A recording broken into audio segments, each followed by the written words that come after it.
Mengingat sudah pukul 13.59, saya mulai dari pembukaan untuk acaranya. Mungkin nanti untuk teman-temannya yang baru bisa bergabung, bisa langsung saja bergabung. Tapi sebelumnya ingin saya tes, mungkin suara saya terdengar. Halo, mungkin bisa dinyalakan mikrofonnya. Bisa, Mas. Untuk tes suara. Bisa, Mas. Ya, mungkin untuk Kak Tirta sama Mas Hendrik buat tes suara. Cek. Oh ya, bisa. Untuk Kak Tirta. Ya. Oh ya, siap. Mungkin saya mulai untuk acaranya. Assalamualaikum warahmatullahi wabarakatuh. Waalaikumsalam warahmatullahi wabarakatuh. Sebelumnya sebelum mulai acara ini, marilah kita berdoa untuk kelancaran webinar dengan produk tutur 1 dengan judul belajar dari COVID-19, supaya nanti materi yang diberikan oleh pemateri dapat kita implementasikan atau dapat kita renungkan untuk kegiatan kita sehari-hari supaya menjadi lebih baik. Berdoa dimulai.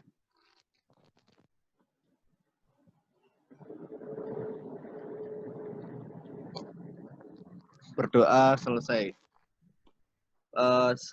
Untuk pertama-tama saya memperkenalkan diri terlebih dahulu. Nama saya Kurniawan Istobudi, biasa dipanggil Iwan. Di sini saya menjadi host atau menjadi nanti kalau ada pertanyaan atau ada diskusi, nanti sistemnya bisa lewat pesan. Jadi ada chat itu di bawah di Zoom, nanti bisa ditulis pertanyaannya. Nah, nanti dari moderator nanti akan membacakan pertanyaannya itu. Kemudian yang kedua yang kedua peraturannya saat perjalanan saat sepanjang materi dimohon untuk menyalakan kamera, tapi untuk mikrofon mohon di unmute terlebih dahulu. Itu. Kemudian selanjutnya yang ketiga, saya perkenalkan pemateri yang kita undang. Yang pertama ada Kak Tirta Mayriska Lubis, dari Direktur dari Tirta Foundation. Kemudian yang kedua ada Mas Hendrik, SD dari SDN Tiripan 1. Itu. Kemudian selanjutnya mungkin teman-teman belum mengetahui ya apa itu Nganjuk Minal Forum. Nganjuk Minal Forum sebenarnya ajang untuk tujuan kita untuk membentuk Nganjuk Minal Forum itu adalah untuk kasarnya menghubungkan teman-teman milenial yang ada di Nganjuk untuk ayo bersama-sama saling berkontribusi untuk memajukan daerah Nganjuk sekecil apapun itu. Jadi kita bisa berbagi sharing, kemudian bekerja sama dalam hal karya untuk nantinya untuk memajukan daerah Kabupaten Nganjuk itu sendiri. Nah, sekedar informasi sendiri untuk webinar ini sendiri di bulan September ini kita mengangkat tema digital literasi. Kemudian kita ada 4 subtema nantinya. Untuk minggu 1 ini sendiri kita mengangkat tema pendidikan. Untuk minggu depan kita akan mengangkat tema kebudayaan. Untuk minggu ketiga kita akan mengangkat tema ekonomi kreatif, dan minggu terakhir bulan September kita akan mengangkat tema tentang politik bagi milenial itu. Nah, untuk menyingkat waktu, langsung saja saya sedang bersama moderator juga. Nanti moderatornya akan dipimpin oleh Mas Firman. Mungkin waktu dan tempat dipersilahkan.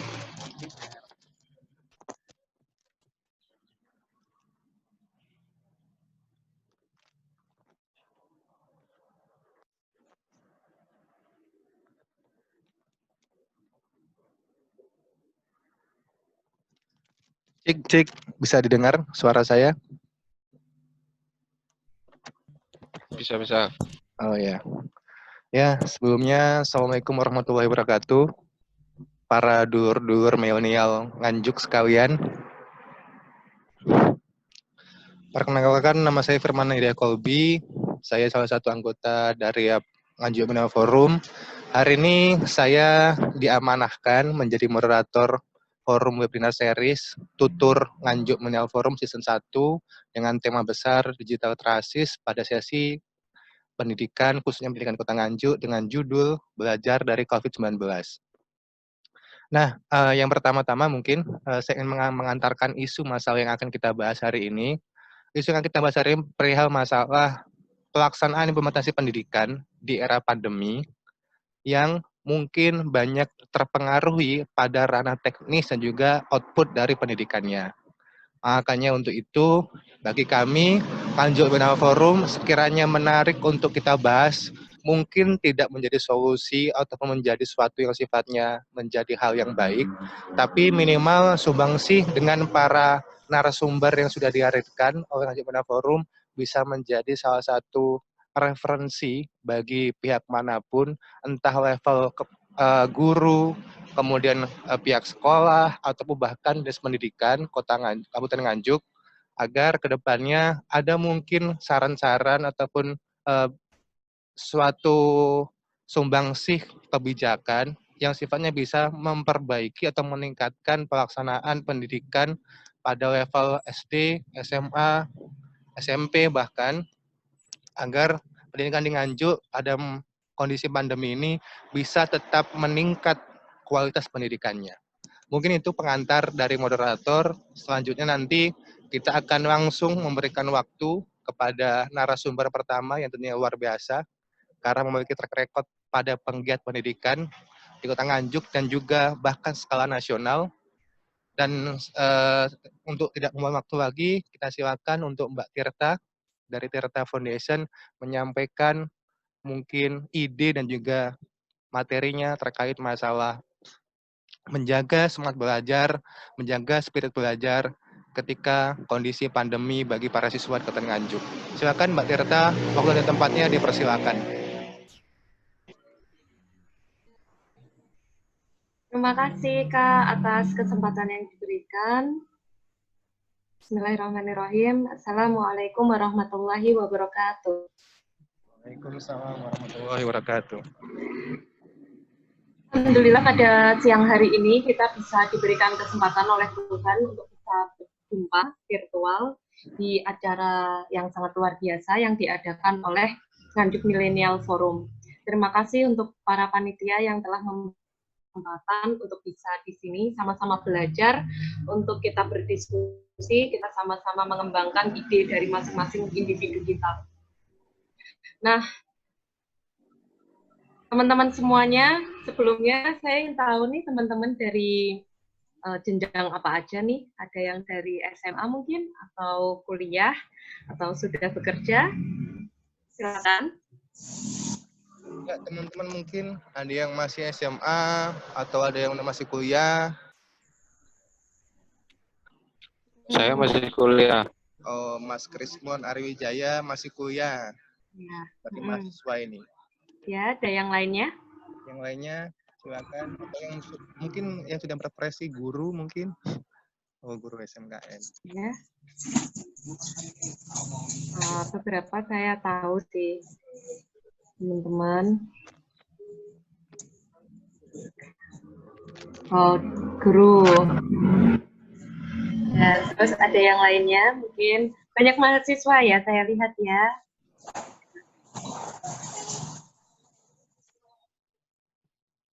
Nah, oke.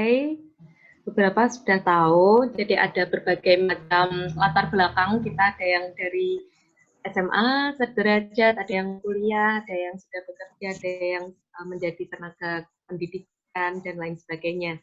Saya apresiasi teman-teman semuanya yang sudah bisa join di acara siang hari ini, yang mungkin teman-teman pada hari ini harusnya siang-siang, waktunya tidur siang, terus menikmati siang dengan sangat-sangat enjoy, rebahan, dan lain sebagainya. Tapi teman-teman memutuskan sebuah keputusan yang sangat baik.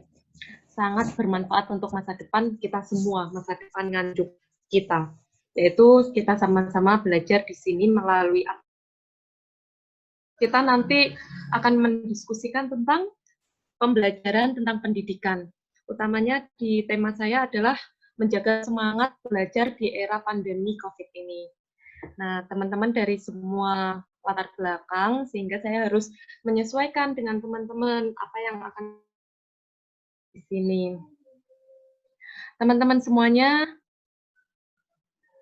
ketika kita berbicara tentang pendidikan, kita berbicara tentang masa depan sebuah daerah.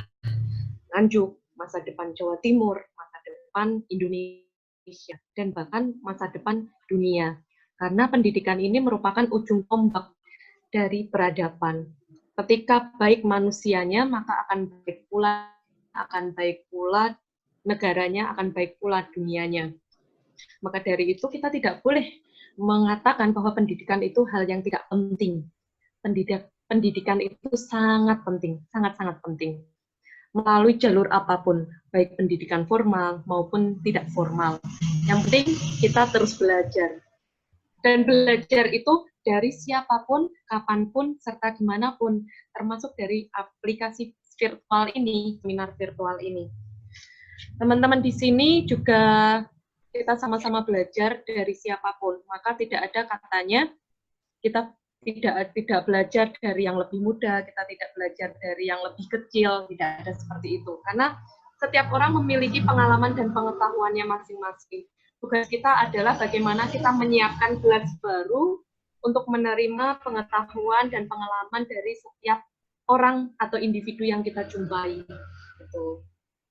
Nah, sebelumnya izinkan saya memperkenalkan diri secara singkat. Saya Tirta. Oke, nanti bisa di-mute untuk teman-teman yang belum di-mute. Saya Tirta, saya pemudi asli Kabupaten Nganjuk, dan di sini sama-sama pembelajar. Saya concern di bidang pendidikan dan sosial, karena bagi saya pendidikan itu hal yang harus diperjuangkan. Dan pendidikan itu merupakan ujung tombak ketika kita ingin membangun suatu peradaban.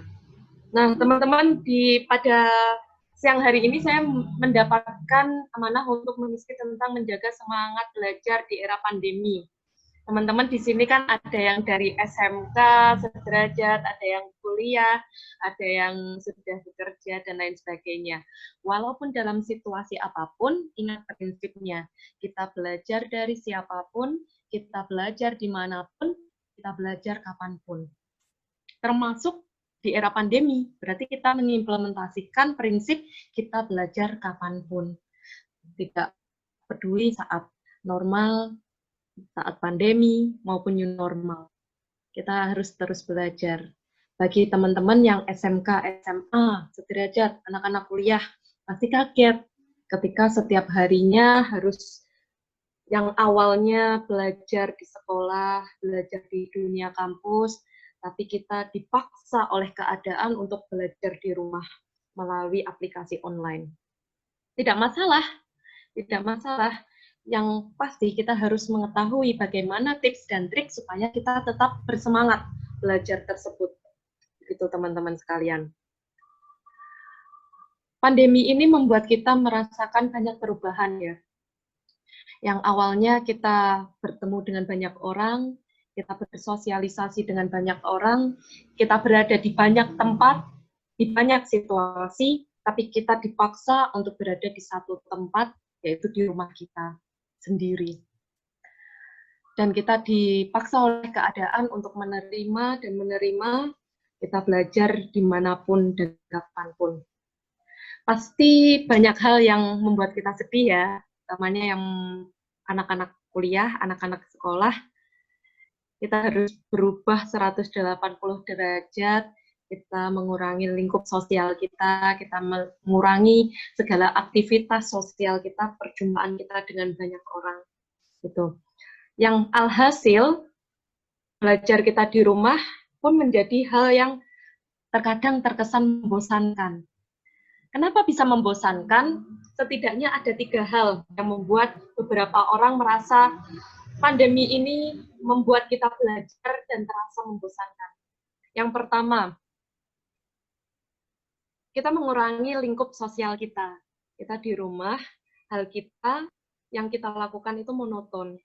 Kegiatan sehari-hari membuka laptop, membuka HP, kemudian membuka aplikasi-aplikasi online, dan belajar secara monoton. Memandang layar gadget setiap hari, mendengarkan ceramah, mendengarkan pelajaran, mendengarkan perkuliahan dari dosen-dosen secara virtual. Dan biasanya kita mendengarkannya secara langsung, bertanya secara langsung, tapi semua berubah. Kita menonton setiap hari, melihat layar. Kemudian yang kedua, apa yang membuat kita bosan? Karena kita kurangnya fasilitas di rumah yang berbeda dengan fasilitas yang ada di sekolah ataupun kuliah. Misalnya nih, teman-teman yang biasanya ada di kuliah pasti ketika praktikum ada di lab. Kemudian teman-teman yang biasanya melakukan penelitian, kalian jalan-jalan ke berbagai daerah, melakukan penelitian-penelitian ataupun riset-riset. Dan kala pandemi ini, kita di rumah. Lab kita ya di rumah, sedangkan perlengkapan-perlengkapan lab itu ya di laboratorium asli. Di rumah kita harus mengeluarkan banyak sumber daya finansial untuk membeli beberapa peralatan yang harus dibutuhkan. Kemudian yang berikutnya, kenapa beberapa anak merasa bosan ketika belajar di rumah? Adalah tentang kesepian. Jadi biasanya kalau misalnya di sekolah, di kuliah, kita bertemu dengan teman-teman kita kerja kelompok, terus kita berdiskusi bersama-sama di organisasi. Sedangkan di rumah, kita mengurangi hal tersebut. Kita mengurangi interaksi secara langsung dengan teman-teman kita, sehingga kita merasa kesepian dan lain sebagainya. Tapi ingat teman-temanku semuanya, semua itu bisa diatasi agar kita bisa menjadi pemuda-pemudi yang lebih bersemangat dalam belajar. Bagaimana Tirta? Bagaimana Kak Tirta mengatasi hal-hal tersebut supaya kita bisa tetap semangat dalam belajar? Nah, teman-teman, ada tips trik nih. Mungkin teman-teman ada nggak tips triknya dari masing-masing individu? Pasti sudah mengalami ya, ini kan juga sudah new normal. Sudah mengalami masa pandemi itu sekitar dari bulan Februari, Maret, sampai sekarang sudah September. Bagaimana teman-teman? Nomor 1, teman-teman harus tanamkan motivasi belajar yang kuat. Semangat belajar yang kuat. Untuk apa sih kita belajar? Untuk apa sih kita menuntut ilmu? Untuk apa kita setiap hari membaca, setiap hari kita mendengarkan ceramah, perkuliahan, dan lain sebagainya? Kita harus tahu reasons why-nya. Kenapa kita harus belajar? Tentunya dengan belajar kita bisa meningkatkan kapasitas kita, meningkatkan kapabilitas kita, meningkatkan cara berpikir kita dengan sangat baik, terstruktur, dan tersistematis. Maka tidak ada alasan bagaimanapun kondisi yang ada, bagaimanapun keadaan yang sudah dijalani, yang membuat kita menjadi malas, menjadi bosan, menjadi jenuh. Kita harus selalu tingkatkan motivasi belajar kita. Karena dengan keadaan apapun, dengan situasi seperti apapun, bagaimanapun, ketika motivasi kita tinggi, itu akan berpengaruh pada semangat belajar kita. Maka bagaimanapun keadaannya, semangat belajar kita harus terus membara, harus terus tinggi, gitu teman-teman. Ini mana nih suaranya anak kuliahan yang kadang setiap hari itu curhat ke Mbak Tirta ya. Ya ini harus online terus, harus mengerjakan tugasnya harus virtual terus dan lain sebagainya. Ujian begini begitu, aplikasi Zoom, aplikasi Google Meet dan lain sebagainya. Harus kita terima.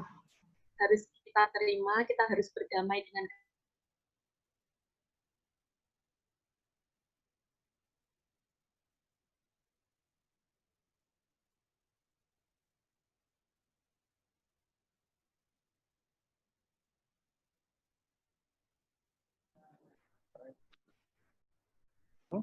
Tes. Mbak Tirtanya lagi connecting sepertinya. Kita tunggu sebentar, teman-teman. Bentar.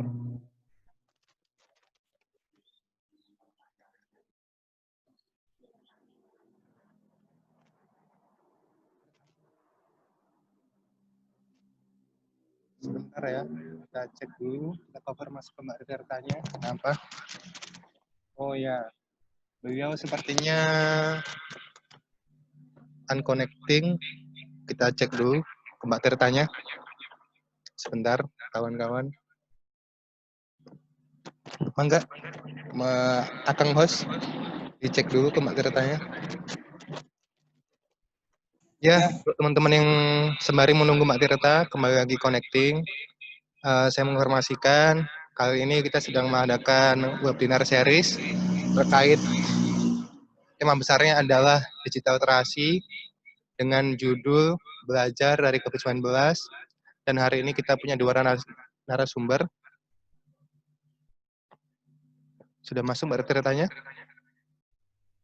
Silakan Mbak Tirta.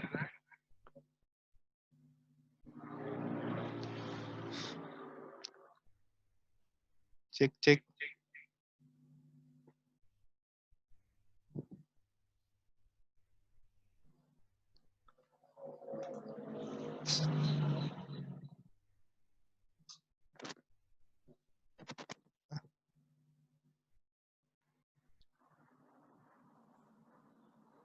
Nah,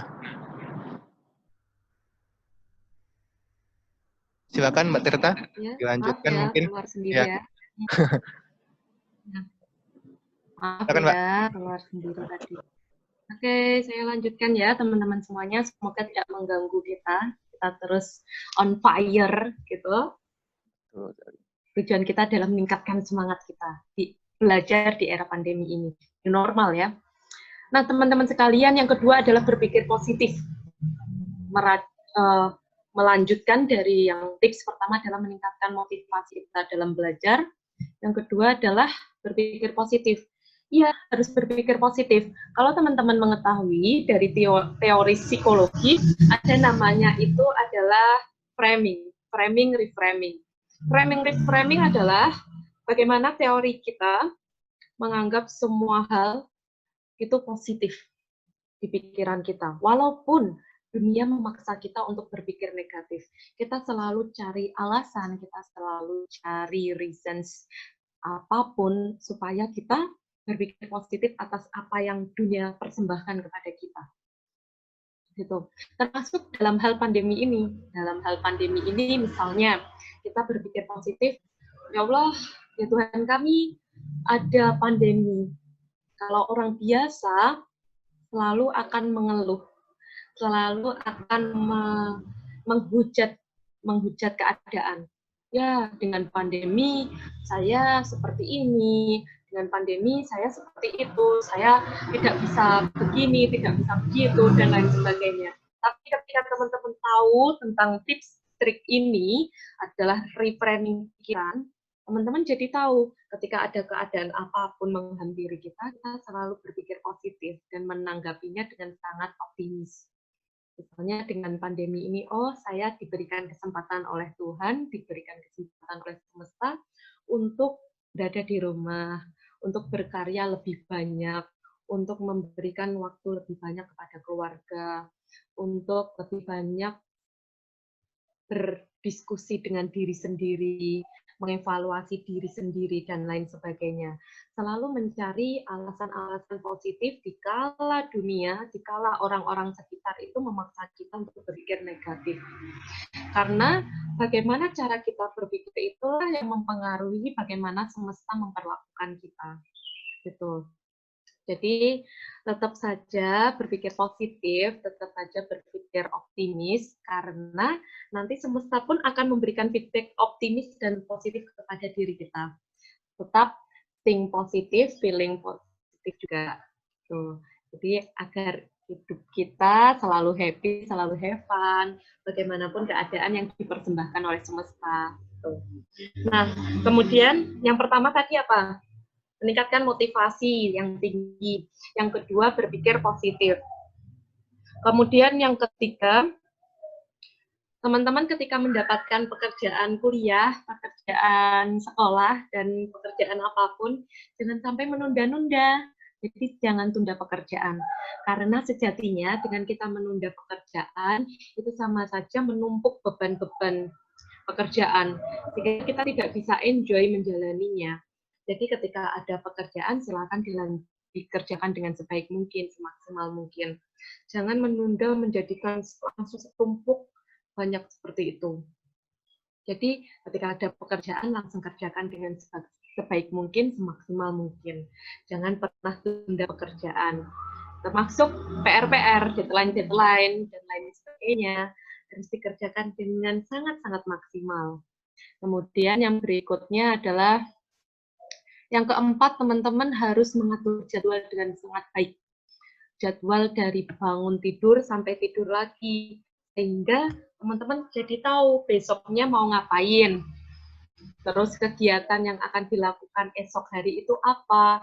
Dengan teman-teman tahu kegiatan yang dilakukan esok hari, teman-teman jadi termotivasi dan menambah gairah semangat teman-teman untuk menjalani hari esok. Kalau teman-teman nggak tahu kegiatan besok atau kurang merencanakan kegiatan besok, teman-teman jadi ngerasa males karena nggak tahu besok mau ngapain. Biarlah menjadi air mengalir seperti itu. Kegiatan biarlah berlalu sesuai dengan apa kata hari esok dan lain sebagainya. Kalau saya boleh bersaran kepada teman-teman semuanya, khususnya anak-anak yang masih SMA sederajat dan kuliah, tips untuk merencanakan hari esok itu sangat baik. Jadi teman-teman bisa merancang kegiatannya esok mau ngapain. Sehingga waktu untuk rebahan, waktu untuk gabutan, itu bisa terminimalisir. Karena peluang datangnya malas, peluang datangnya mager, itu dari waktu-waktu yang kita sediakan sendiri. Waktu-waktu gabut itu, yang kita olah jadi waktu mager. Jangan sampai seperti itu. Jadikan waktu luang itu sebagai waktu kita untuk produktif dalam hal apapun. Dengan cara teman-teman melakukan kegiatan-kegiatan yang teman-teman sukai, belajar, menimba ilmu pengalaman dari orang lain, dan lain sebagainya. Jadi jangan sampai ada waktu luang yang teman-teman sia-siakan. Karena potensial sekali untuk mager, potensial sekali untuk rebahan, dan lain sebagainya. Sehingga waktu katakanlah hari esok sejak dini, sejak sekarang. Besok saya mau ngapain. Dan kalau misalnya teman-teman mau mendetailkan, itu malah lebih bagus. Misalnya jam 3 teman-teman bangun. Jam 3 teman-teman bangun, melakukan ibadah, kemudian paginya teman-teman olahraga, sarapan, kemudian ibadah lagi, sampai teman-teman tidur, kegiatannya apapun. Kalau lebih detailnya bagaimana? Waktunya, jam ini sampai jam ini, didetailkan. Di mananya? Di sini, kemudian di sana.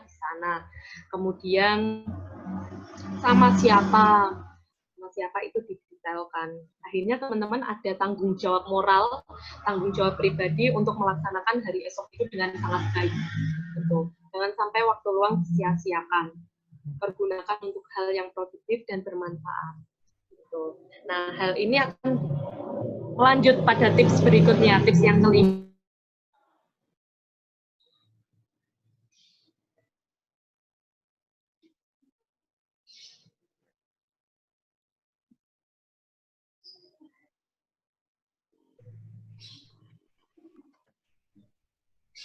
Sepertinya Mbak Tirta ada gangguan sedikit. Cara kita Enggak. untuk mengetahui ketika kita sedang banyak tekanan, ketika kita sedang jenuh melakukan sesuatu, apa yang akan kita lakukan? Nah, teman-teman pasti beberapa orang belum tahu nih ya. Jadi ketika Kak Tirta sendiri mengisi seminar-seminar, utamanya di lingkup kuliah dan lain sebagainya, adik-adik tuh masih belum tahu apa sih Kak coping stress. Nah, intinya seperti itu. ketika kita mendapatkan tekanan, ketika kita jenuh, apa yang akan kita lakukan? Kita belum mendefine itu, kita belum mempersiapkan itu. Maka dari itu, setelah seminar pada sore hari ini, siang hari ini, kita harus sudah define apa kegiatan yang akan kita lakukan ketika kita jenuh, ketika kita sudah mendapatkan stres, tekanan, stressful, dan lain sebagainya. Gitu. Tekanan itu nggak buruk, tekanan itu baik,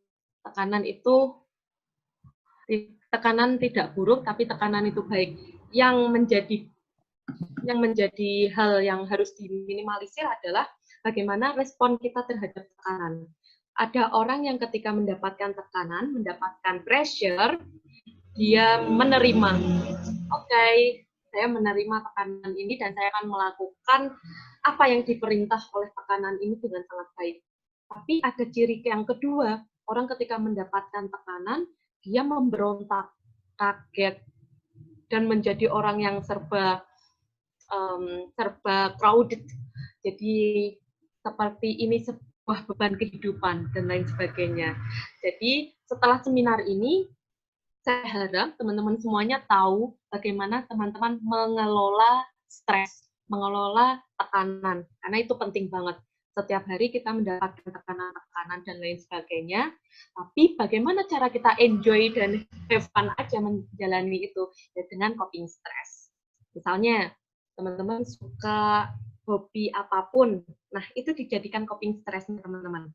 Kalau saya pribadi ketika mendapatkan tekanan ataupun pekerjaan-pekerjaan yang membuat saya terpressure, itu saya tahu coping stress saya dengan apa. Misalnya dengan baca buku, itu hobi banget saya baca buku. Kemudian yang kedua saya jalan-jalan, yang ketiga misalnya saya makan ataupun shopping dan lain sebagainya. Nah, versi teman-teman kayak gimana? Nah, setelah ini teman-teman harus tahu coping stress-nya masing-masing. Nah, harapannya setelah seminar ini, teman-teman jadi mendapatkan hikmah dan pembelajaran yang banyak dengan waktu yang sangat sedikit ini, misalnya cukup. Nanti kita banyak berdiskusi, teman-teman, di akhir sesi. Semoga bermanfaat. Dan jangan lupa, saya paling tidak mau ketika saya mengisi seminar yang mendapatkan ilmu ataupun pengalaman ini adalah yang hanya di sini saja. Tapi sampaikanlah nanti apa yang saya sampaikan kepada orang lain, terus orang lain nanti menyampaikan kepada orang lain, sehingga jadi amal yang terus mengalir untuk kita semua. Jangan lupa kalau misalnya teman-teman mau menjadikan sosial media itu menjadi tempat yang bermanfaat, menjadi saksi kebaikannya teman-teman, pergunakanlah sosial media dengan sangat baik dan bijak. Salah satunya adalah menyebarkan kebaikan dan kebermanfaatan ini. Boleh nanti sampaikan apa yang teman-teman dapatkan dari seminar sore hari ini, kemudian tag di Instagram saya, Tirta Meriska Lubis. Kalau teman-teman nanti mau lebih berinteraksi dengan saya, silakan. Saya sangat welcome dan feel free untuk teman-teman berdiskusi. Saya kembalikan kepada moderator Nganjuk Millennial Forum. Terima kasih. Terima kasih Mbak Tirta atas tips-tips dan juga analisanya mengenai kenapa akhirnya banyak siswa atau bahkan mahasiswa yang mengalami mungkin penurunan semangat belajar di kala pandemi COVID-19. Nah, tadi luar biasa poin-poin yang saya sampaikan, ada dua masalah yang utama, pola belajar yang monoton, berkurangnya interaksi sosial, sehingga membuat banyak tekanan atau stres, dan juga Mbak Tirta menawarkan beberapa poin atau tips. Salah satunya tadi tanamkan motivasi belajar, berpikir positif, tidak menunda-nunda tugas. Bagi para mahasiswa mungkin yang sering menunda tugas, Cocok ngisi diskusi gitu loh. Tonton dapuran kayak apa. Sebentar. Ini ada yang baru bergabung. Iya. Mas, masih Sebentar. sebentar. Kita mute dulu ya Mas ya. Ya, terima kasih. Nah, kemudian tadi saya lanjutkan poin-poin yang saya Mbak Tirta. Yang ketiga adalah tidak menunda tugas. Yang keempat adalah memplanning schedule kita, mungkin sama 1 minggu atau bahkan sama 1 hari, itu kita ngapain saja begitu ya. Dan yang terakhir mungkin adalah manajemen stres, begitu kata Mbak Tirta. Tirta katanya kita penting, khususnya bagi umur yang 20-an, karena sudah tuntutan bekerja, mungkin sedang kuliah, apalagi sekarang kondisi pekerjaan atau kondisi akademiknya semakin tidak jelas karena pandemi, sehingga menambah mungkin banyak faktor-faktor untuk kita membuat kita stres, begitu ya. Nah, nanti untuk diskusi lebih panjangnya, kita akan sambung nanti di forum tanya-jawab. Nah, sekarang untuk kita menyambung pemateri kedua, ada Mas Rajat Hendrik.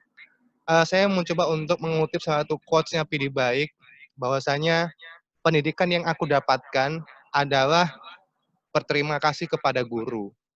Nah, untuk kita bisa berterima kasih kepada guru, terutama guru milenial ini ya, Mas Rajat ini masih muda juga milenial, sudah mengabdikan dirinya kepada pendidikan Nganjuk secara langsung, khususnya di desa Cirepan. Silakan waktu dan tempatnya, Mas Hendrik. Silakan untuk menyampaikan materi tentang suntikan moral secara virtual di kala era pandemi ini, khususnya di pendidikan yang Mas Hendrik sedang kerjakan. Silakan waktu tempatnya. Terima kasih. Silakan, dipersilakan. Oke, terima kasih atas waktunya. Assalamualaikum warahmatullahi wabarakatuh. Selamat siang untuk teman-teman. Selamat siang untuk Kak Tirta. Selamat siang untuk panitia. Ya, hari ini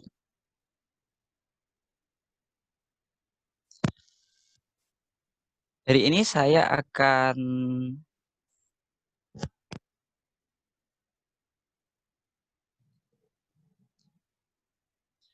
akan menyajikan materi diskusi kita, yaitu tentang suntikan moral via virtual di era pandemi COVID-19.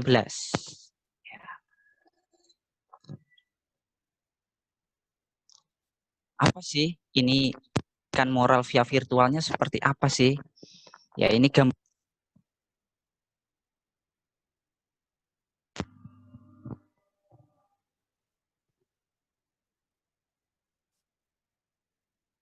Nah, 19 ini berdampak pada dunia pendidikan saat ini. Nah, dampaknya seperti apa? Mulai dari mungkin cara mengajar guru, sekarang guru harus lebih, istilahnya lebih kreatif, harus lebih melek akan teknologi, terus berdampak juga pada ini, orang tua. Bagaimana sih orang tua di rumah ketika anak-anaknya mereka di rumah, terus ada PR banyak, mereka juga, kok begini ya, sulit ternyata tugas guru. Nah, hal yang paling disorot sekarang atau pada saat ini adalah moral. Ada apa dengan moral? Nah, ini yang menjadi pertanyaan, ada apa dengan moral? Suntikan moral via virtual di era pandemi COVID-19 ini, saya akan menerangkan dulu moral itu. Moral itu adalah tindakan yang bernilai positif. Positif di sini, positif di lingkungan kita sendiri, yaitu di daerah kita. Mungkin kalau lebih luasnya ya, kalau kita berada di Pulau Jawa ya mungkin ada timurnya kan lebih gitu. Nah,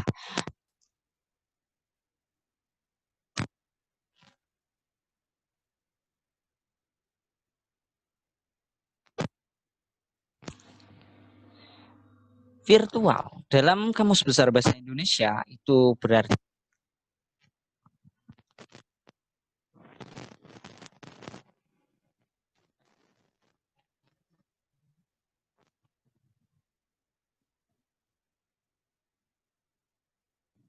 Sebentar. pelajaran itu menggunakan daring dan luring. Ya, sekolah di masa pandemi menggunakan daring dan luring. Luring yaitu dari luar jaringan dan daring dari dalam jaringan. Jaringan yang dimaksud di sini adalah jaringan internet. Menjadi koneksi internet.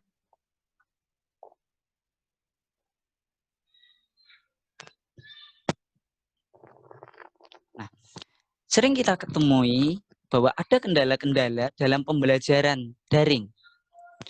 Pembelajaran daring sendiri itu sangat, yang pertama membutuhkan internet.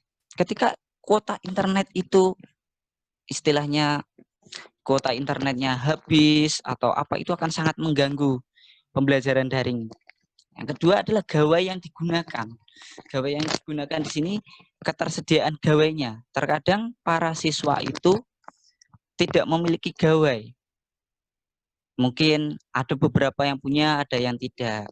Nah, kalaupun ada yang punya, ketika guru mengirimkan tugas terlalu banyak lewat video atau apa, memori mereka akan menjadi sasaran empuk. Maka akan cepat habis memori mereka. Yang ketiga, mungkin kendalanya adalah jaringan internet. Kok bisa jaringan internet? Mungkin semua sudah dialiri internet. Ketika kalian berpikir, oh di kota-kota besar seperti ini, kota Nganjuk, apalagi kota Nganjuk itu sudah.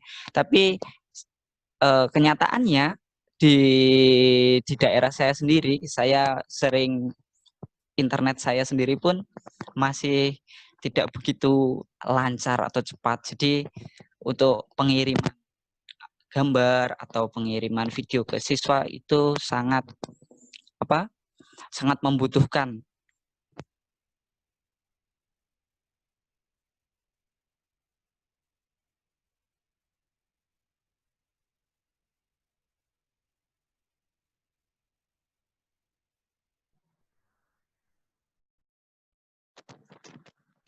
Mohon maaf, Mas Hendrik, suaranya Kak kedengeran, Mas?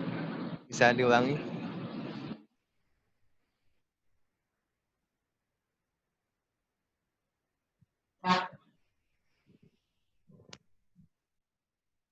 Bisa dites, Mas?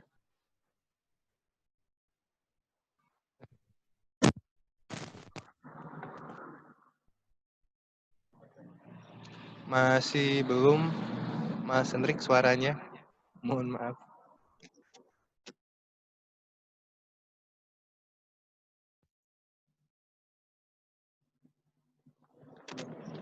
Ya.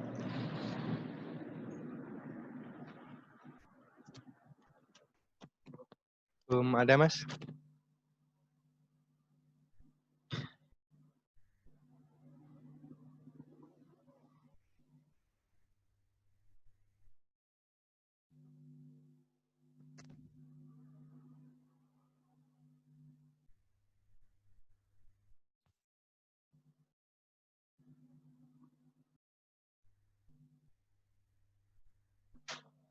Masih belum, Mas.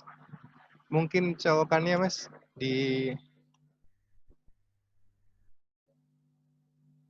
dibetulkan. Sebentar ya, teman-teman. Sambil menunggu Mas Hendrik.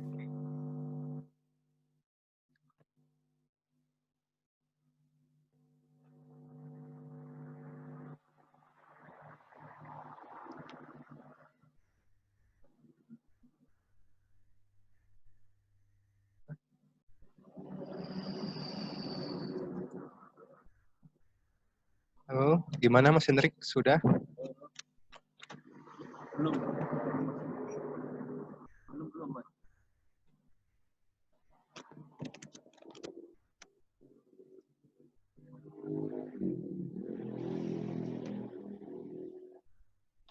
Sebentar ya teman-teman, mohon ditunggu sebentar. Ada sedikit kendala teknis. Ini sambil mungkin menunggu Mas Hendrik, ini mungkin bagi yang baru bergabung, ini sedang menjelaskan narasumber kedua, tadi yang pertama Mbak Tirta, membahas masalah smart belajar di era pandemi. Nah, sekarang ada Mas Hendrik, mencoba membawakan materi tentang suntikan moral via virtual di era pandemi COVID-19. Halo? Halo, cek. Ini masuk. Udah Halo? masuk. Udah masuk? Udah masuk. Udah masuk ya? Ya, silakan Mas, silakan. Oke. Kendala yang ditemui adalah kuota internet. kuota internet ini sangat berpengaruh bagi siswa, bahkan bagi guru pun juga. Karena dengan banyaknya kuota internet, maka akan bertambah pula istilahnya, kalau siswa sendiri itu kalau mau beli, kalau di sini itu sangat kesulitan dengan biaya untuk membeli kuota internet. Nah, yang kedua adalah gawai yang digunakan. Gawai yang digunakan ini adalah ada tidaknya gawai. Terkadang ada beberapa siswa yang tidak memiliki gawai di rumahnya, sehingga dia akan ikut ke temannya atau misalnya berkelompok dengan temannya ketika menggunakan gawai tersebut. Selain ketersediaan gawai, memori dari gawai tersebut pun juga sangat berpengaruh. Ketika guru memberikan video atau foto, maka akan memakan memori yang sangat banyak pada gawai tersebut. Yang ketiga adalah jaringan internet. Jaringan internet ini juga menjadi kendala juga waktu daring. Bisa dibayangkan ketika para guru mengajar di daerah pedalaman atau daerah tertinggal, itu pasti siswanya sangat atau mungkin bahkan tidak bisa melakukan pembelajaran daring. Nah, kendala yang ditemui selain daring adalah kendala pada saat pembelajaran luring. Nah, pembelajaran luring ini kita terbentur yang pertama adalah peraturan. Peraturan yang tidak memperbolehkan kita tatap muka terlalu lama. Yang kedua adalah kekhawatiran orang tua. Mungkin orang tua itu sangat khawatir ketika anak-anak mereka akan mengikuti luring ini, takut nanti tertular atau apa. Tapi selain itu ada juga orang tua yang misalkan khawatirnya itu bukan masalah tentang penyakit yang akan menular itu, tapi permasalahan tentang bagaimana mereka menampung. Terkadang kita sebagai guru, kita akan luring ke rumah-rumah siswa. Ketika di rumah, orang tuanya bingung akan menyediakan apa, seperti itu. Nah, itu semua akan kembali pada orang tua dan lingkungan sekolah. Nah, jadi faktor dari orang tua dan lingkungan sekolah itu sangat penting sekali.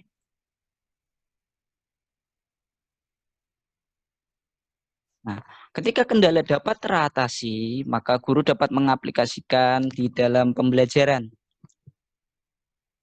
Guru dapat mengaplikasikannya di dalam pembelajaran.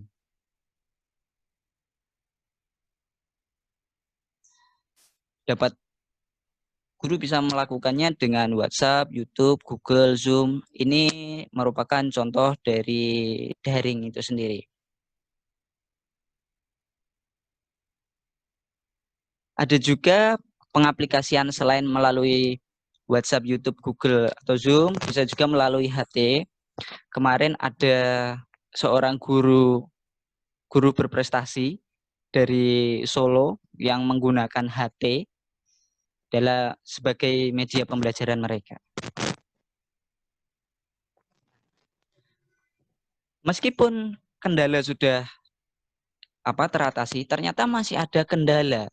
Kalau ini saya bilang itu kendala di dalam kendala. Apakah itu? Kendalanya adalah moral. Moral. Kenapa kok moral? Iya. Kalau untuk pembelajaran, kita bisa memberikan pembelajaran yang mudah. Misalkan kita berikan video, mereka bisa membaca, bisa menulis atau mengerjakan tugas-tugas, tapi mereka tidak akan mendapatkan moral atau sisi positif. Kenapa? Ya karena memang siswa itu butuh pembiasaan. Moral itu sangat dibutuhkan. Nah, yang kedua adalah aplikasi. Aplikasi apa? Kendala dalam kendala itu, aplikasi apa yang harus kita gunakan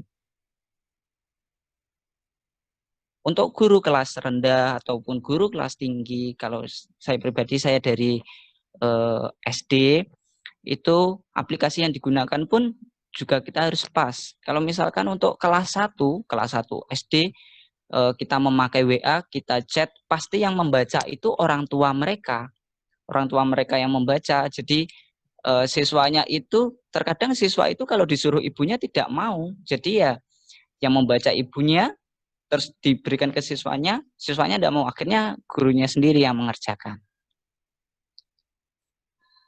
Untuk menanamkan hal positif butuh pembiasaan. Nah, di kelas rendah maupun di kelas tinggi kita sama-sama butuh pembiasaan.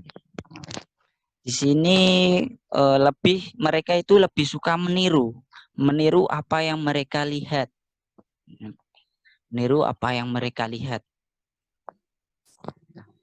Pada saat meniru itu, kita sebagai guru harus memberikan istilahnya yang kalau tadi aplikasi yang pas. Kalau misalkan untuk kelas rendah, lebih baik kita tunjukkan juga seperti videonya, bisa juga gurunya ketika memberikan voice note via WA bisa. Tapi ketika di kelas tinggi itu beda lagi. Kelas tinggi memang bisa diberikan memakai video, itu bisa. Tapi kelas tinggi pun juga bisa memakai WA. Kalau kelas rendah, WA-nya itu harus voice note.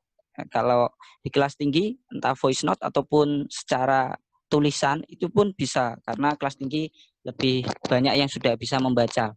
Nah, bagaimana pengaplikasiannya untuk suntikan moral itu sendiri? Nah, guru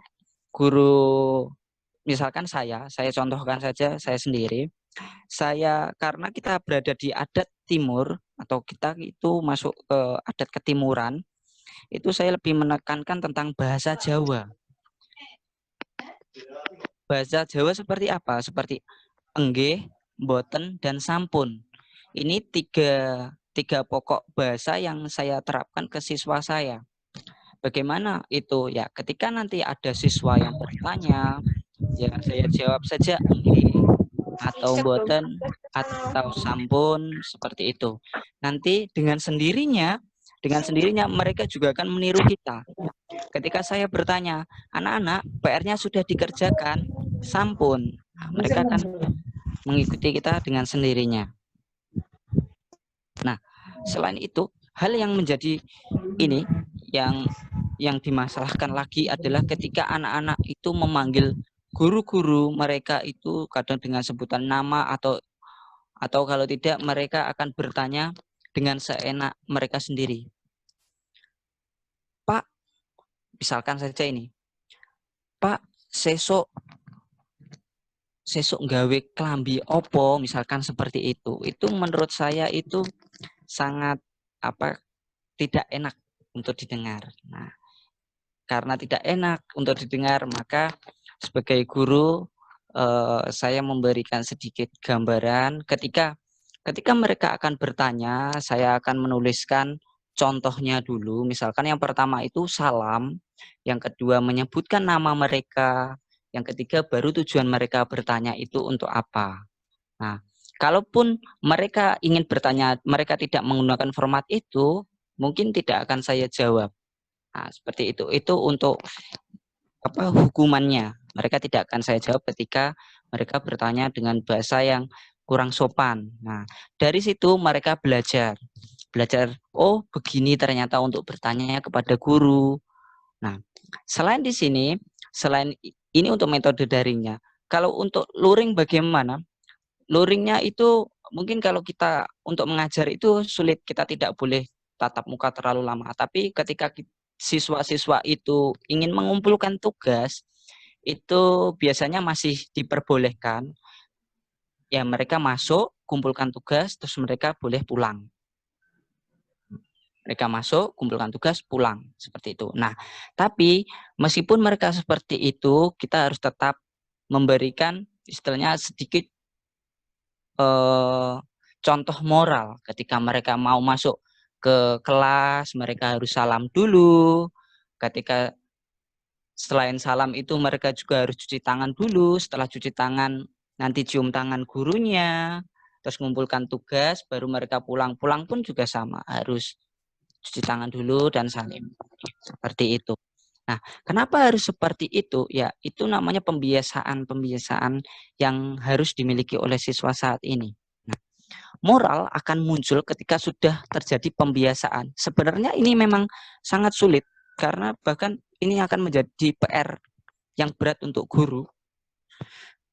Karena ketika mereka itu membutuhkan bimbingan, tidak hanya dari guru saja, sebenarnya orang tua juga berperan penting, tapi kebanyakan anak itu tidak akan menuruti atau sedikitlah menuruti keinginan orang tua mereka di rumah ketika disuruh.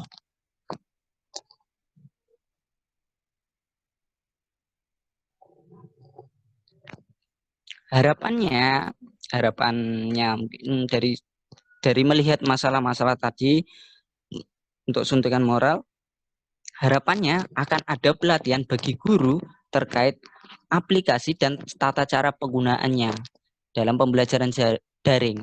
Karena apa? Karena mungkin kita tahu bahwa sekarang sudah banyak guru-guru muda, tapi juga banyak juga guru-guru yang istilahnya sudah senior sekali dan mereka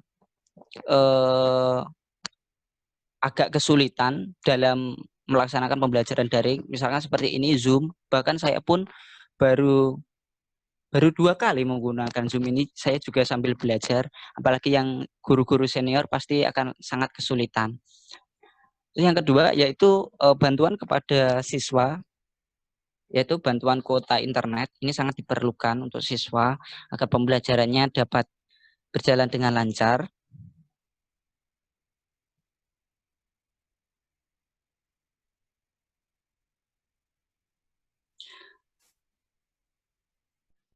Halo, Mas Hendrik? Ya. Oh, Ya. Terus untuk aplikasinya ini, selain bantuan kepada siswa melalui kuota internet, kita juga membutuhkan, mungkin pemerintah bisa menyediakan aplikasi offline mungkin yang kita butuhkan. Aplikasi offline, semoga saja sebentar lagi ada aplikasi offline untuk menunjang pembelajaran baik siswa maupun untuk guru agar kita lebih mudah. Ya. Seperti apapun itu, guru harus tetap memberikan suntikan moral untuk siswa sebagai pengalaman belajar mereka.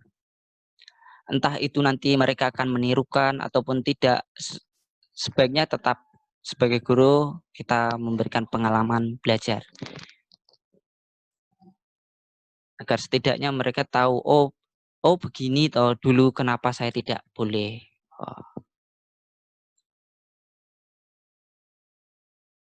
Nah, ini adalah kata-kata yang mungkin membuat saya sangat senang, yaitu berikan 100% kepada 100%. Berikan 100%. Mungkin ini saja dari saya.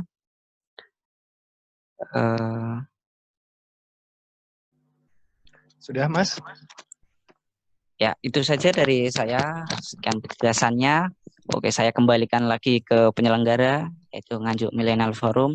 Assalamualaikum warahmatullahi wabarakatuh. Waalaikumsalam warahmatullahi wabarakatuh. Terima kasih untuk Mas Hendrik tadi menyampaikan terkait permasalahan bagaimana kita menyuntikkan moral, terutama mungkin pada level akar rumput ya, SD, SMP, SMA, karena memang tidak bisa dihindarkan bahwasanya terutama bagi kita orang wong Jawa, ngoten nggih sedaya, bahwasanya unggah-ungguh merupakan sesuatu yang sifatnya fundamental pada kependidikan. Nah, ini mungkin sedikit terancam apalagi dengan arus teknologi semakin kencang, kurangnya suntikan moral ini diperparah dengan kondisi pandemi. Nah, mungkin tadi pembahasan terkait yang disampaikan oleh Mas Hendrik bisa menjadi referensi lain untuk bisa menganalisa bagaimana kondisi ataupun mungkin kiat-kiat tersendiri tetap memberikan suntikan moral dengan cara virtual atau di kondisi pandemi kali ini. Nah, alhamdulillahnya kita sekarang sudah ada 28 orang yang bergabung. Kita akan memulai forum tanya jawab. Mungkin karena kita masih punya waktu sampai jam 4. Ya, jadi kita masih punya waktu yang panjang. Silakan teman-teman yang ingin bertanya menuliskan di kolom komentar agar nanti kita bisa bacakan begitu, agar teratur ya. Ini sudah ada yang masuk pertanyaannya. Saya seperti kayak radio ya. Ada request, ada mungkin pertanyaan, kita bacakan. Ini dari Mas Kurniawan Setiabudi. Mungkin Mbak Tirta juga Mas Hendrik bisa membaca di kolom chatting. Mau bertanya kepada Mbak Kak Tirta dan juga saya Iwan sudah bekerja. Saya akan sudah bikin list kegiatan harian, mau ngapain kegiatan saya. Tapi kadang masih ada 1 atau 2 kegiatan yang tersebut masih kelewat dari list kegiatan. Saya ingin bertanya, bagaimana sih Kak, biar saya disiplin waktu sesuai dengan list saya?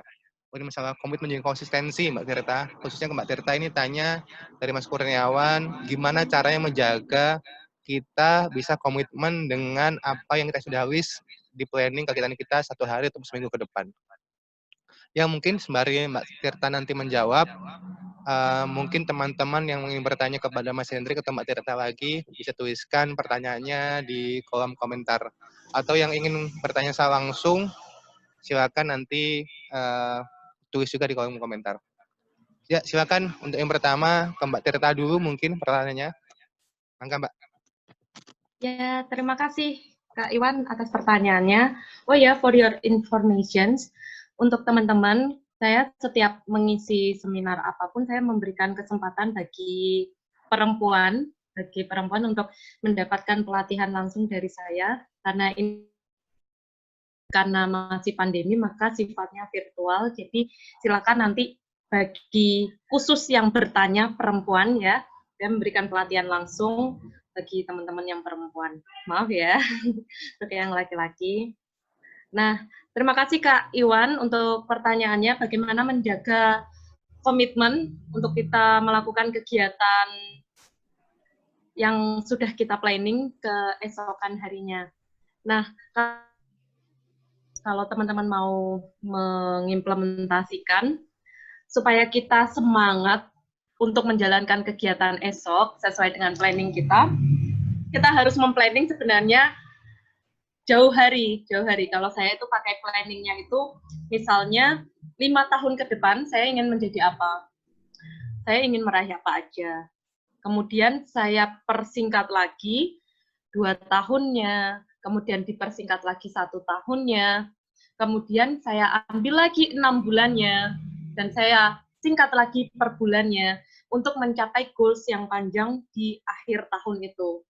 Nah, hari esok yang kita lakukan adalah rangkaian step yang kita ambil untuk mencapai step tersebut.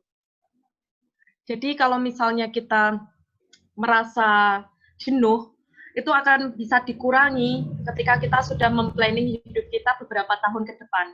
Apa yang kita ingin menjadi apa yang ingin kita capai, apa yang ingin kita kontribusikan kepada masyarakat.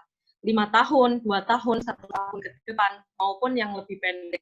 Sehingga itu akan menambahkan semangat kita untuk menjalani step yang akan kita jalani besoknya.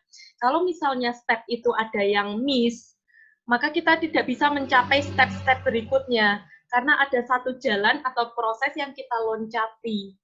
Nah, kesadaran itulah awareness yang harus kita adakan dalam diri kita. Bahwa ketika saya malas, saya melewati 1 step, bahkan 2 step atau 3 step.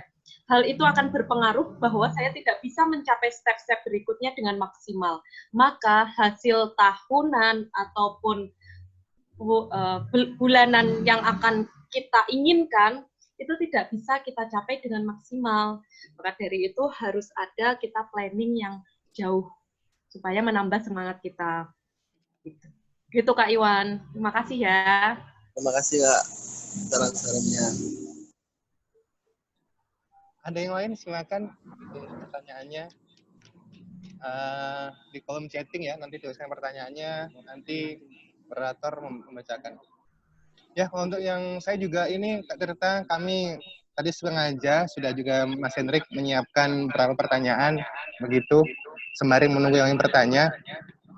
Yang pertama ke Mas Hendrik, begitu pertanyaannya. Begini Mas, kami melihat, kami kan para kaum milenial ini kan sedikit agak banyak, kebanyakan mungkin tidak peduli ataupun mungkin tidak berpartisipasi langsung dalam kondisi pendidikan Kota Nganjuk sekarang. Nah, yang saya ingin ataupun kawan-kawan Nganjuk Forum tanyakan adalah yang pertama, bagaimana sebenarnya optimalisasi atau seharusnya orang tua bisa menjadi alternatif lain guru sehingga tetap ada suntikan moral atau pembiasaan moral kepada siswa di kala pandemi. Karena kan kebanyakan, mungkin tidak banyak begitu ya, tapi ada beberapa kasus bahwasanya orang tua itu kebiasaannya kalau punya anak disekolahkan ya sudah begitu. Urusan masalah moralitas, masalah edukasi, pendidikannya itu ada urusan sekolah ataupun guru. Mereka biasanya sibuk bekerja ataupun sibuk kesibukan yang lain. Nah, itu mungkin salah satu pertanyaan yang kami siapkan dari Nganjuk Muda Forum kepada Mas Hendrik. Nah, untuk Mbak Tirta, yang utama adalah begini Mbak, karena kan sekarang kan gawai atau gadget, ini kan memberikan sesuatu yang sifatnya itu sangat kemudahan untuk mengakses berbagai informasi. Nah, kebanyakan dari teman-teman yang awalnya itu diberikan orang tuanya fasilitas gadget untuk menunjang pendidikan, malah kebanyakan mereka terdistract ataupun terganggu konsentrasi pendidikannya atau semangat belajarnya oleh berbagai mungkin istilahnya tawaran-tawaran begitu, godaan-godaan sosial media, YouTube dan sebagainya. Ada beberapa kasus di beberapa teman-teman mahasiswa yang mengerti bahwasanya ada bantuan kuota internet, tapi tidak seminggu sudah habis gara-gara sudah digunakan hanya untuk belajar ataupun kuliah ataupun mungkin istilahnya untuk hal yang positif, malah digunakan untuk menikmati sosial media.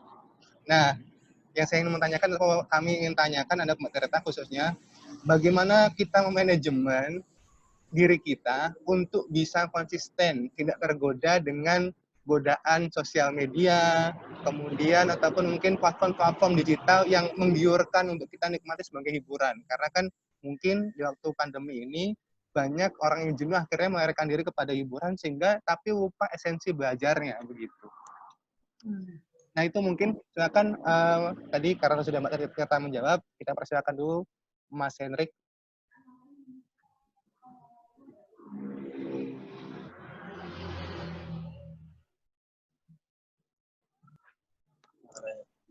Suaranya Mas Hendrik, silakan.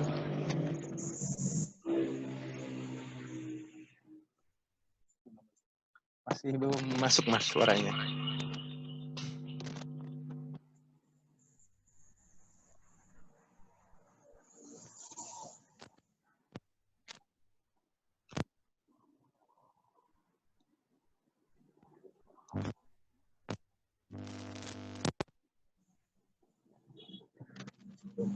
Masih belum Mas.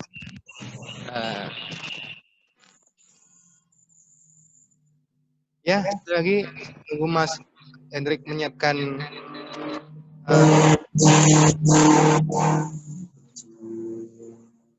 silakan dites Mas. Masih belum masuk suaranya.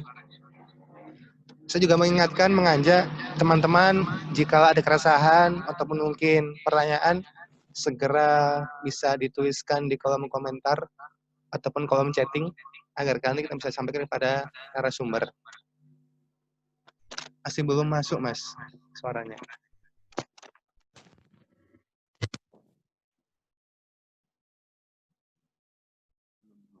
Masih belum Mas.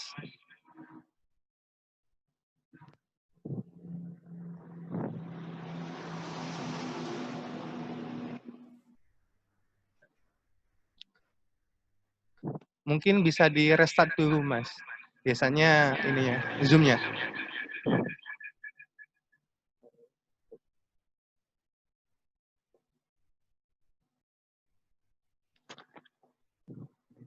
Silakan bagi teman-teman yang lain sambil menunggu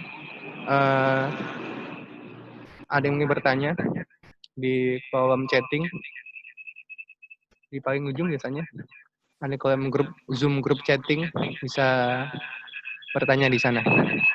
Silakan.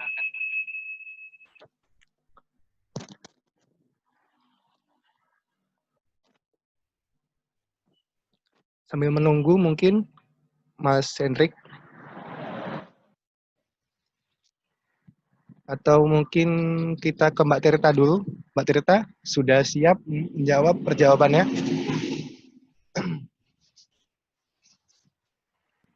Bentar ya, baterai saya habis. Saya Oh, ya. cari colok-colokan. Ya, sorry. Oh ya, yang sudah ada juga pertanyaan dari Mas Ubaidillah. Kita baca dulu. Oh, sebentar ya.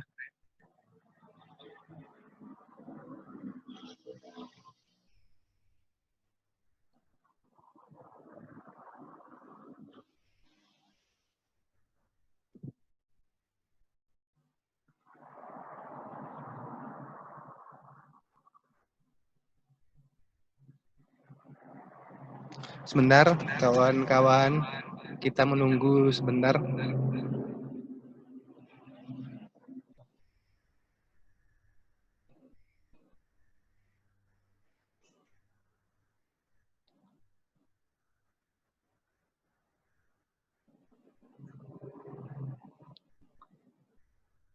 Ya, Mbak Tirta sedang menyiapkan ada sedikit masalah teknis. Mas Hendrik juga sebentar. Ya, sambil menunggu mewakili Nganjuk Forum, kami mengucapkan terima kasih untuk partisipasinya. Luar biasa. Sampai sekarang sudah 30 partisipan yang sudah masuk dalam Zoom meeting. Luar biasa. Semoga nanti hasil dari kita webinar ini kita bisa bentukkan dalam mungkin jurnal ataupun artikel agar nanti bisa di-sharing kepada mungkin teman-teman guru ataupun pihak pemerintah sehingga tidak hanya sebatas selesai pada ranah diskusi, kita juga bisa selesai di ranah nanti partisipasi kebijakan ataupun partisipasi kepada para pelaku langsung pendidikan di Kabupaten Nganjuk. Ya, silakan Mbak Tata sudah tersambung untuk menjawab pertanyaan. Silakan Mbak. Halo, iya maaf ya. Jadi listrik di rumah tuh mati, jadi harus cari-cari listrik. Iya, silakan Mbak. Ya, tadi pertanyaan dari Nganjuk Millennial Forum itu tentang bagaimana kita menjaga komitmen dengan pemegangan gadget ya. Yep. Nah, kalau kita analisis lebih jauh, sebenarnya gadget itu ada sisi seperti pisau, sisi positif, dan sisi negatif pula. Tapi kalau kita memandangnya positif, pasti penggunaan kita pun juga positif. Kita bisa menggunakan gadget untuk menghubungkan orang-orang dengan jarak jauh, kemudian kita bisa menjadikan gadget sebagai salah satu wadah sumber mencari ilmu, pengalaman, dan terhubung dengan berbagai manusia di seluruh belahan dunia. Itu sisi positif apabila kita menjadikan apa yang kita pegang, apa yang kita gunakan itu positif. Tapi lain halnya ketika kita menggunakan apa yang kita pegang itu dengan menjadi hal yang negatif. Salah satunya adalah dengan tergiur dengan fasilitas yang diberikan oleh gadget sendiri. Gitu. Nah, kalau misalnya di era pandemi ini seharusnya misalnya kita harus banyak untuk belajar, berkarya, mengembangkan diri, tapi ternyata kita kebablasan untuk menggunakan gadget itu secara berlebihan. Bagaimana tipsnya? Ya kita harus berkomitmen pada diri sendiri, berkomitmen pada diri sendiri dan tegas kepada diri sendiri. Kalau bukan kita, siapa lagi? Gitu. Jadi kita harus menggunakan sesuatu sesuai dengan porsinya, sesuai dengan tingkat kebutuhan kita. Jika kita terlalu memaksakan diri untuk menikmati segala fasilitas yang ada oleh gadget dengan aplikasi-aplikasinya yang menggiurkan, maka kita akan terlena di dalamnya. Dan seperti yang saya sampaikan tadi, Alhasil, waktu luang yang ada pada diri kita menjadi sia-sia, karena waktu luang tersebut menjadi hal yang tidak produktif, menjadi hal yang tidak kita gunakan untuk kebaikan. Bayangkan, ketika waktu luang yang kita gunakan itu untuk hal-hal yang positif dan produktif, maka akan banyak karya-karya yang kita persembahkan, akan banyak ilmu-ilmu yang kita serap, akan banyak pengalaman-pengalaman yang hadir silih berganti di dalam pikiran kita, yang akan kita praktekkan dalam kehidupan kita sehari-hari.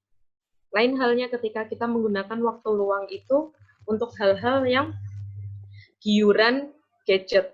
Giuran gadget ini sangat-sangat membuat kita menjadi terlena. Ketika kita sudah terlena, maka waktu luang itu akan kita buang sia-sia untuk apa? Scrolling down, melihat dari atas ke bawah, melihat segala informasi-informasi, sehingga akan adanya bom informasi di pikiran kita. Dampaknya apa ketika ada lonjakan, ledakan informasi di pikiran kita? Kita tidak mampu berpikir secara tersistematis. Pikiran kita akan amburadul, ke sana, ke sini, informasi A, informasi B, dan lain sebagainya. Tapi kalau kita bisa memanage informasi dengan baik, maka kita bisa menganalisis informasi lebih dalam, informasi lebih terstruktur, dan lebih berkualitas tentunya. Begitu. Kemudian yang kedua, ketika kita scrolling down aplikasi-aplikasi lainnya, itu akan membuat kita mengetahui tentang kehidupan orang lain. Kehidupan si A, si B, dan lain sebagainya. Dampaknya apa? Sekarang lagi booming namanya insecure, ya kan? Insecure adalah bukti rasa minder, rasa tidak percaya dirinya kita kepada terlalu melihat kehidupan orang lain. Nah, dari apa? Dari waktu luang yang kita gunakan untuk melenakan diri di gadget. Nah, insecure nanti akan banyak gitu. Kalau kita mau bahas bisa sampai 3 SKS kuliah gitu.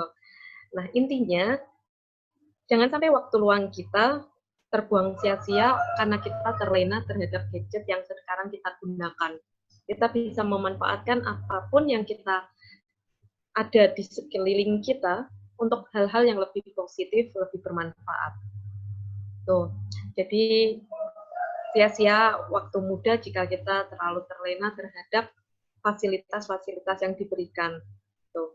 Kita harus memberdayakan seluruh jiwa raga kita, panca indera kita, segala hal yang diberikan Tuhan kepada kita untuk membuat suatu karya. Jangan kita fokus kepada karya orang lain, akhirnya membuat kita insecure, membuat kita minder, dan lain sebagainya.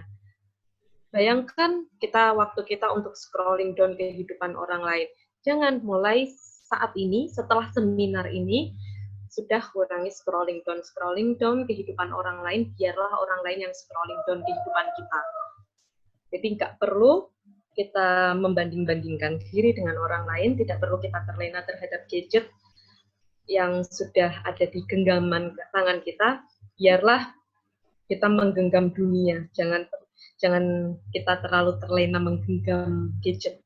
Gitu. Cetak sejarah dengan cara memanfaatkan waktu luang dengan bijak. Gitu.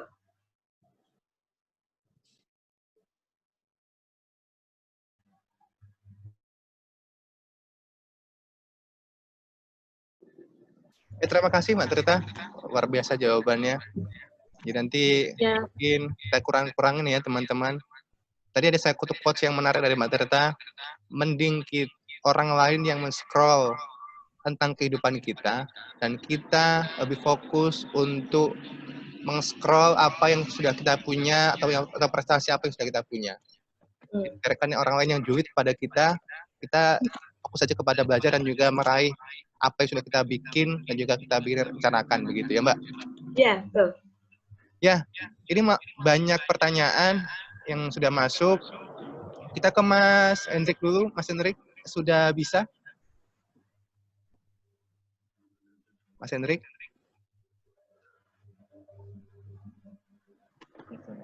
Hah?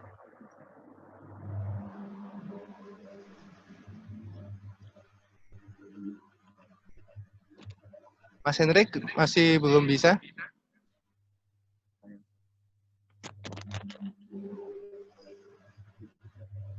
Oh, sebentar, Mas Hendrik masih mencoba pakai handphone untuk bergabung bersama kita kembali. Ini kita bacakan dulu mungkin pertanyaan yang ke Mbak Tirta lagi dari Dela Narpatilova. Ada sudah di grup chat. Izin bertanya untuk Kak Tirta, bagaimana cara kita bisa muse diri untuk bisa tetap continue di jadwal harian walaupun kita sudah memiliki timeline terstruktur, karena jujur jika tidak memiliki partner sefrekuensi terkadang bisa berat sebelah ataupun dalam kondisi circle pertemanan. Terima kasih. Oh, jadi mungkin Kak Dela ini ingin bertanya Mbak Tirta, sebenarnya sama pertanyaannya sama Mas Kurniawan, cuman poinnya lebih kepada gimana kalau kita tidak punya partner ataupun circle pertemanan yang tidak mendukung planning yang sudah kita bangun, begitu Mbak? Sepertinya begitu ya, Mbak Dela? Ya, terima kasih ya Dela Narpatilova atas pertanyaannya. Nanti selamat ya Dela mendapatkan kesempatan untuk bisa mendapatkan pelatihan langsung dari saya secara virtual. Nah, untuk pertanyaannya keren sekali. Bagaimana kalau kita belum punya partner yang sefrekuensi? Kalau saya jawab secara singkat, jawabannya adalah ya cari. Gitu. Ketika kita berusaha untuk menuju kebaikan, ya kita harus mencari orang-orang yang sefrekuensi dengan kebaikan kita itu. Karena itu sangat penting. Hal-hal yang mempengaruhi kita komitmen dalam suatu keputusan adalah, yang pertama adalah lingkungan, yang kedua adalah teman, yang ketiga adalah komunitas. 3 hal ini yang harus kita cari. Teman, kita harus cari teman-teman yang sefrekuensi dengan kita. Misalnya Dela pengen fokus di pengembangan diri, public speaking. Cari teman-teman yang bisa mengupgrade diri Dela untuk bisa public speaking dengan sangat baik. Kemudian yang kedua, lingkungan. Cari lingkungan-lingkungan yang mendukung Dela untuk belajar public speaking dengan baik, mengaplikasikan ilmu public speaking yang baik. Kemudian yang ketiga, komunitas. Cari komunitas yang mendukung Dela untuk bisa belajar public speaking. Banyak komunitas-komunitas seperti itu. Jadi jangan sampai kita meremehkan kekuatan dari lingkungan. Kalau misalnya belum mendapatkan lingkungan yang seperti itu, cari. Kita harus mengusahakan kita berada dikelilingi oleh lingkungan-lingkungan yang baik, yang bisa membuat kita berada pada jalur yang tepat. Kalau kita karena kita tidak bisa mengetahui bagaimana kekuatan dari diri kita. Ada orang yang kekuatan komitmennya itu rendah, sehingga ketika di tengah jalan mendapatkan tantangan atau ujian, akhirnya dia mudah untuk menyerah. Mudah untuk give up, aku menyerah, dan lain sebagainya. Bayangkan ketika dia berada di lingkungan yang sangat super optimistic, super spirits, dia akan support Dela, dia akan support kita untuk don't give up my friends, don't give up my best friend, dan lain sebagainya. Jadi tetap cari lingkungan-lingkungan yang sangat mendukung kita untuk bertumbuh dan berprogres. Dengan bagaimana? Ya cari teman, cari lingkungan, cari komunitas. Pasti ada. Saya punya prinsip bahwa keputusan kita yang mengantarkan kita pada lingkungan yang tepat. Jadi kita harus memutuskan kita ingin berubah menjadi baik, maka semesta yang akan mendukung kita. Kita pasti akan ditemukan dengan orang-orang dengan lingkungan yang baik. Virtual ini, di seminar virtual ini, di sini orang-orang positif, orang-orang optimis, maka jalin persahabatan, jalin kekeluargaan dengan orang-orang yang di sini, dari Nganjuk Millennial Forum, dari pembicara-pembicara, dari teman-teman yang lainnya. Jangan sampai ini hanya lalu lalang sebagai pengalaman semata, tapi jadikan ini sebagai ajang untuk kolaborasi, Jangan sampai lewat saja, tapi ambil kesempatan itu dengan sangat baik. Itu Dela.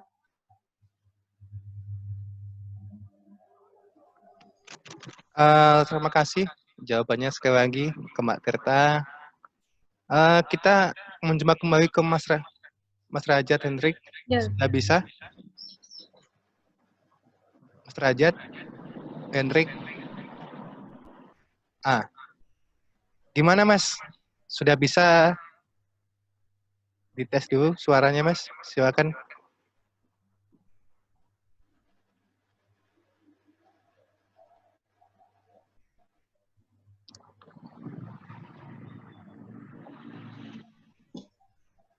Cek. Ya, oh oke Mas, udah bisa, sudah. Ya Mas. Oke. Untuk Mas Hendrik, selain dari pertanyaan dari kami, Ngajak Milenial Forum, sudah masuk juga pertanyaan-pertanyaan dari para peserta yang lain. Ada dari Mbak Yulis, ada juga dari Mas Ubaidillah. Ubaidillah Sani, Mbak nih ya. Nanti untuk kedua pemateri. Mungkin ke Mas Hendrik dulu. Pertanyaan dari kami mungkin terkait masalah peran orang tua. Bagaimana menjadi alternatif guru di rumah di kala pandemi. Baru nanti kita persilakan Mas Hendrik menjawab pertanyaan dari Mbak Yulis yang sudah ada di grup chatting. Silakan Mas untuk waktu tempatnya.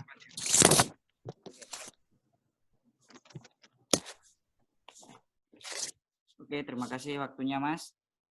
Untuk pertanyaan Mas tadi, ya bagaimana orang tua seharusnya bisa menjadi alternatif guru di rumah, begitu ya Mas ya? Ya, oke. Sebenarnya itu kembali lagi Mas, kembali ke orang tuanya lagi. Kita sebagai guru hanya mungkin cuman memberikan istilahnya saran saja, Bu, mohon putranya untuk diperhatikan atau istilahnya Bu, Pak, mohon putranya untuk lebih diperhatikan dari sisi moralnya atau apanya gitu. Tapi kita sendiri juga kesulitannya bagaimana? Kalau misalkan di daerah desa pedesaan itu orang tuanya biasanya pagi-pagi itu kalau tidak berangkat ke pasar, nanti pulangnya sore atau bagaimana. Kalau jadi petani juga seperti itu terkadang. Terus ketika mereka pulang, mereka biasanya sudah lelah. Dan anak-anak yang sudah selesai pulang dari sekolah pun, mereka akan bermain. Ketika sore-sore pun atau sudah malam pun mereka juga akan lelah. Mereka juga akan sama lelahnya. Nah, ketika mereka lelah, bagaimana cara mereka memberikan istilahnya moral. Akhirnya siswa itu tidak menuruti perkataan orang tua. Saya melihatnya seperti itu. Ini dari kasus-kasus yang saya tahu seperti itu. Dan itu kebanyakan orang-orangnya ini dari desa seperti itu. Kalau yang dari kota, mereka kan ayah ibunya mungkin bisa dari guru atau dari mungkin pekerja di pabrik atau apa, itu juga sama. Ketika pulang mereka pun juga sama, istilahnya lelah. Nah, adapun orang tua yang tidak memiliki istilahnya memiliki waktu panjang di rumah pun, ketika mereka mau mengajari anak-anaknya, mereka terkendala dengan mereka dulu istilahnya, aku loh ndak SD ku loh ndak tamat, mau membantu mengerjakan itu juga sulit begitu. Nah, jadi untuk lebih baiknya sebenarnya kalau saya pribadi, orang tua itu untuk agar bisa menambah moral anak-anaknya itu mungkin ditambah anak-anaknya diberikan untuk kegiatan Islami seperti mengaji seperti itu. Nah, mengaji mungkin nanti guru ngajinya. Kalau orang tua sendiri untuk mengatasi anak-anak yang sekarang itu sangat sulit sekali Mas. Apalagi pada saat ini gadget itu lebih diistimewakan daripada mungkin orang tua sendiri. gadget itu lebih diistimewakan daripada orang tua sendiri. Biasanya seperti itu. Anak-anak itu kalau mana HP-mu? Alah bu, alah pak, gulung-gulung akhirnya menangis dan orang tua kebanyakan tidak tega akhirnya dikembalikan lagi. Bagaimana mau menata? Biasanya seperti itu. Kalau ada orang tua yang keras, ketika keras terus mereka otomatis akan emosi, mukul seperti itu, akan sangat sulit lagi. Nah mungkin di sini ini juga masuk dalam dilema juga ya Mas menurut saya ini.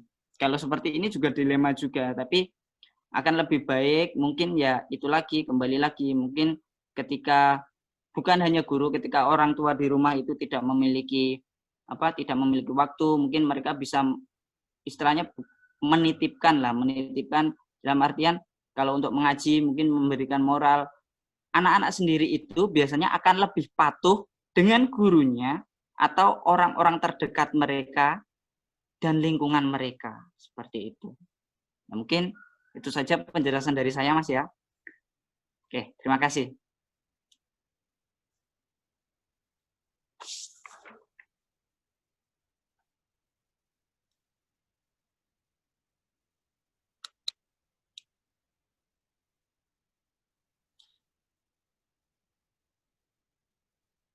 Untuk Mas, mohon Mas, ini untuk pertanyaannya tidak ada di teks saya Mas. Mungkin Mas bisa membacakannya atau menuliskannya ulang, seperti itu. Tadi kan saya baru live ya.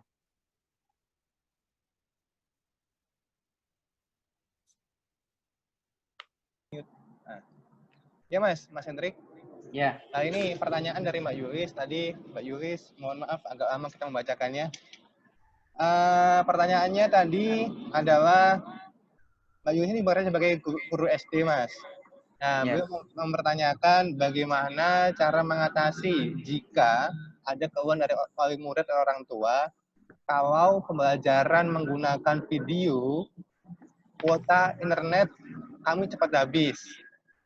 Nah, sedangkan kalau tidak menggunakan video atau gambar, penjelasannya tidak maksimal begitu. Nah, bagaimana solusinya atas dilema ini sementara kuota dari pemerintah sampai hari ini belum keluar? Ini dilema nih Mas. Mbak Yulis sebagai guru juga sama seperti Mas Hendrik mengalami dilema ketika harus menggunakan daring, harus menggunakan media video ataupun yang tadi Mas Hendrik jelaskan. Tapi ada keluhan dari orang tua. Nah, itu gimana Mas? Mau mengatasi dilemanya? Oh iya, ya.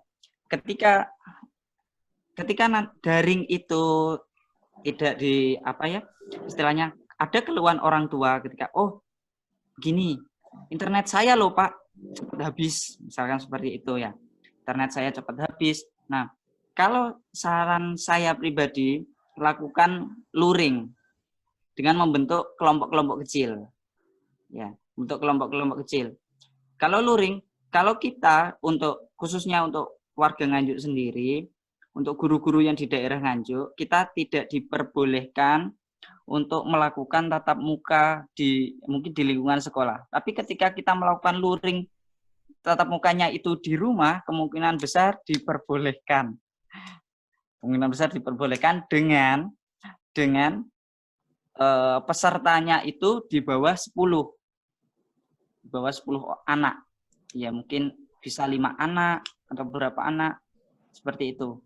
Nah, terus kalau kendala masalah masalah kuota itu memang saya sendiri juga mengalaminya juga, saya juga agak bingung juga seperti itu bagaimana caranya untuk mengatasi itu. Ya akhirnya saya putuskan untuk melakukan luring itu tadi dengan tatap muka di rumah seperti itu. Ataupun kalaupun tidak bisa anak-anak itu kita jelaskan memakai ini voice note. Ya, mungkin kalau voice note kan tidak terlalu banyak memakan tidak memakan memori atau memakan kuota. Mungkin sekedar penjelasan sedikit saja, mungkin yang penting mengena untuk anak. Jadi kita melakukan luring itu mungkin hanya untuk mungkin soalnya atau bagaimana. Untuk penjelasannya itu ya di luring itu. Terus sudah itu waktu kita pulang kita memberikan, mungkin kalau ada anak yang kurang jelas baru diberikan misalkan telepon, ya kan? Bisa ditelepon untuk khusus untuk satu anak itu, telepon sendiri. Bahkan guru pun kalau saya pribadi, kita pun juga harus berani mengambil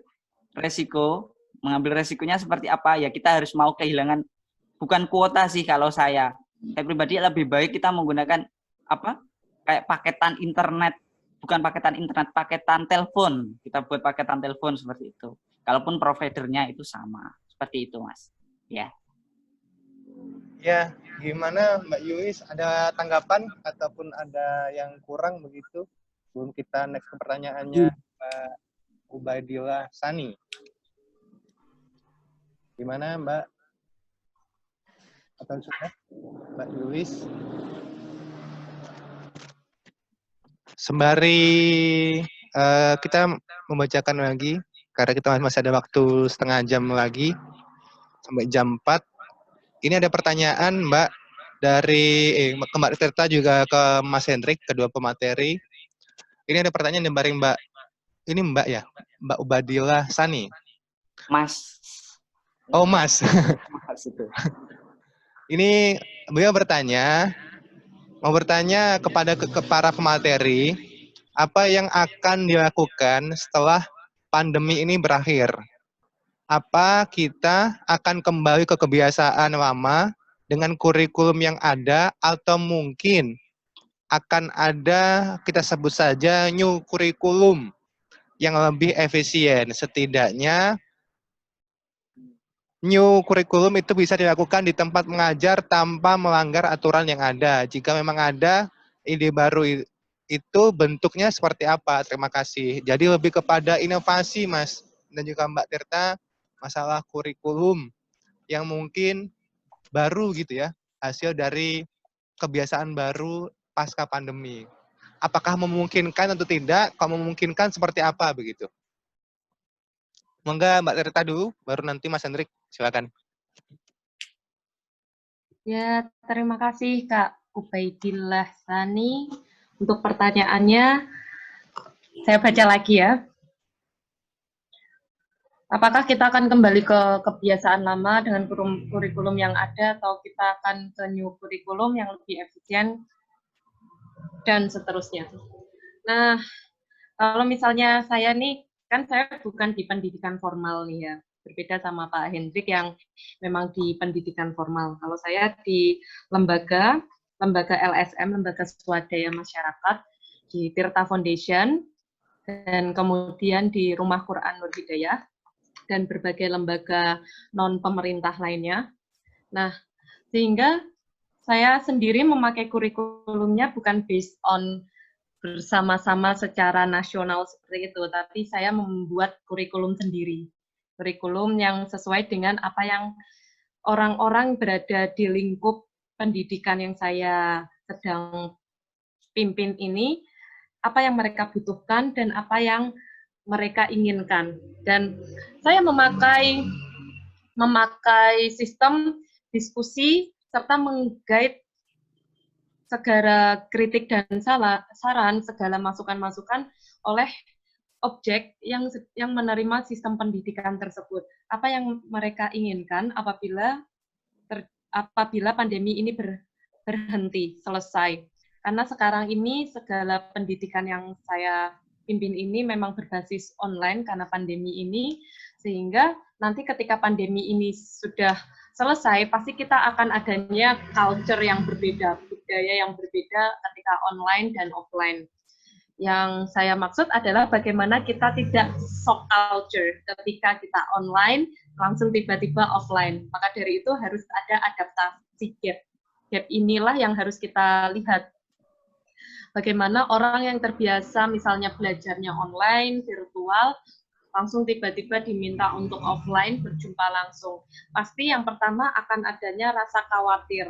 Rasa khawatir itu yang, wah ini walaupun pandeminya secara nasional dibilang new normal, tapi kan secara subjektivitas, kan orang masih ada kekhawatiran, ada anxiety, kecemasan, yang mengatakan, wah ini juga bahaya juga kalau kita berumul, dan lain sebagainya. Maka bagaimana cara kita beradaptasinya? Beradaptasinya pelan-pelan dengan cara mengurangi jumlah orang yang berkumpul. Misalnya, kalau misalnya di lingkup pendidikan saya ada dalam sekali kumpul, kalau misalnya offline itu ada ratusan orang. Maka ketika kita menuju new normal ini, harus dibuat kelompok-kelompok.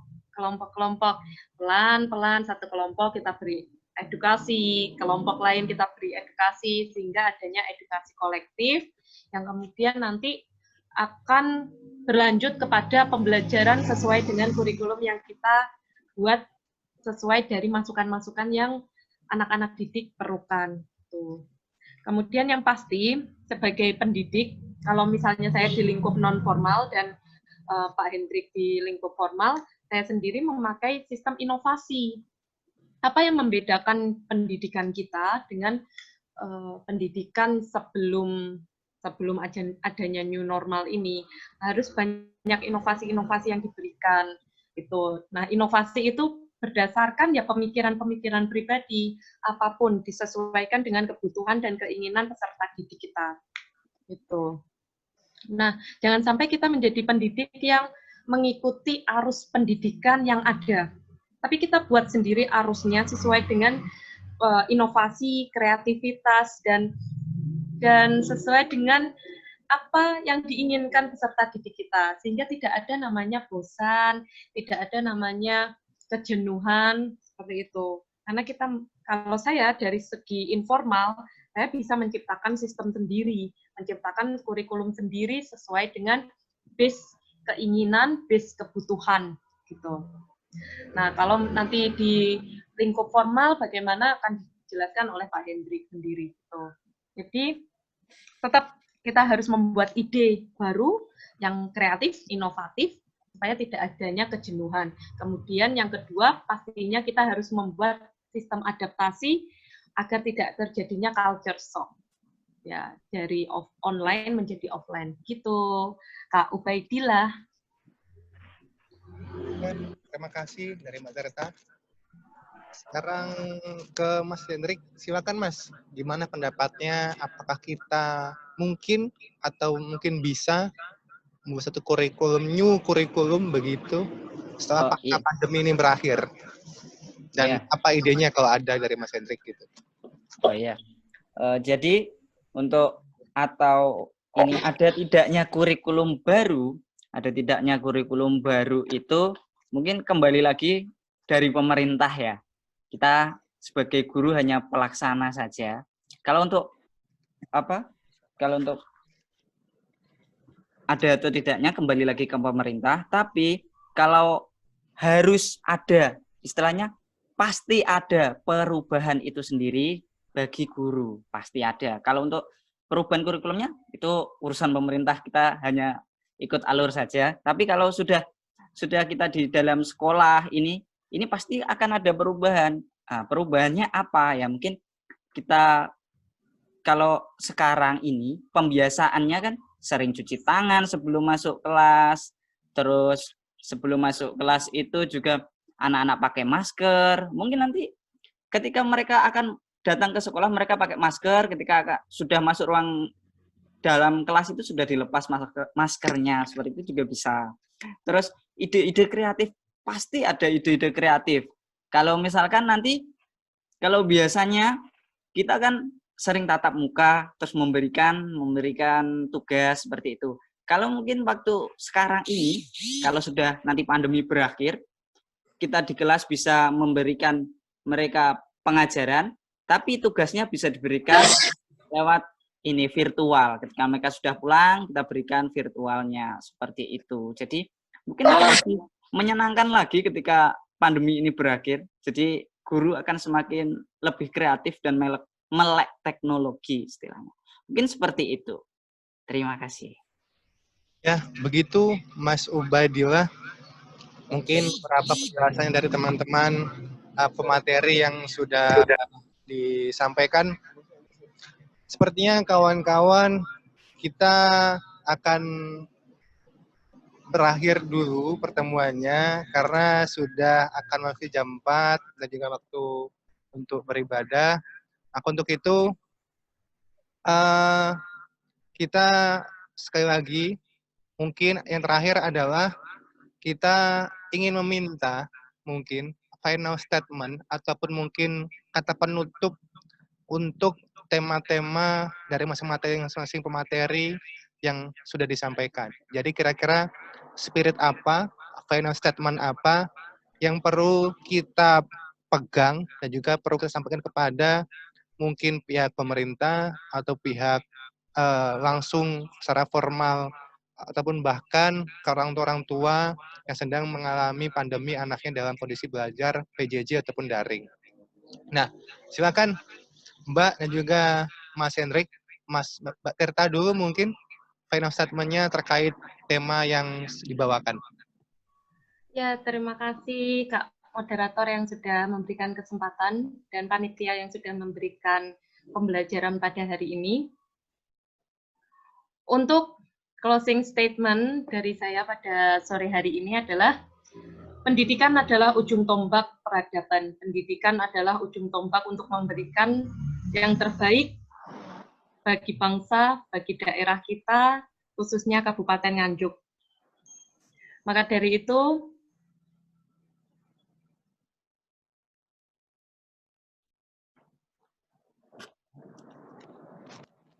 Mbak Tirta, suaranya agak kurang kedengaran. dan satu yang harus dipegang sebagai prinsip dalam kehidupan, belajarlah dari siapapun, belajarlah kapanpun, belajarlah dimanapun. Karena kita tidak tahu dari mana kita mendapatkan pembelajaran. Jangan mengira orang yang terlihat biasa-biasa saja atau bahkan secara fisik dunia mereka biasa, tapi sebenarnya di dalamnya mereka menyimpan jutaan hikmah kehidupan yang luar biasa. Jangan dikira ketika kita belajar di tempat yang dikira dunia sangat kumuh, sangat kotor, tapi kita tidak tahu di dalamnya terdapat banyak hikmah yang bisa kita ambil. Jangan dikira ketika kita belajar di waktu yang dikira dunia sangat menyeramkan, waktu yang sangat menjenuhkan, barangkali di sanalah waktu kita untuk berkarya lebih ditunggu. Maka dari itu, di waktu pandemi ini, di waktu new normal ini, jangan sampai kita menyia-nyiakan kesempatan yang telah diberikan, waktu yang sudah diberi hal-hal yang tidak bermanfaat. Kita sebagai generasi muda Kabupaten Nganjuk harus meluangkan waktu, memberikan waktu luang kita untuk hal-hal yang bermanfaat, salah satunya berkarya, berkontribusi untuk Kabupaten Nganjuk tercinta. Terima kasih, mohon maaf dari saya, segala kelebihan dari Tuhan dan kekurangan dari saya. Mohon maaf. Wassalamualaikum warahmatullahi wabarakatuh. Waalaikumsalam warahmatullahi wabarakatuh. Nah, silakan kepada Mas Hendrik untuk penutup dan juga final statement-nya. Oke. Untuk penutupnya, saya mau mengungkapkan, lihat, dengar, rasakan, dan lakukan. Mungkin itu yang perlu kan untuk pemerintah atau untuk siapapun, 4 itu saja. Lihat, dengar, rasakan, lakukan. Dan yang paling penting, berikan 100% pada 100%. Kenapa seperti itu?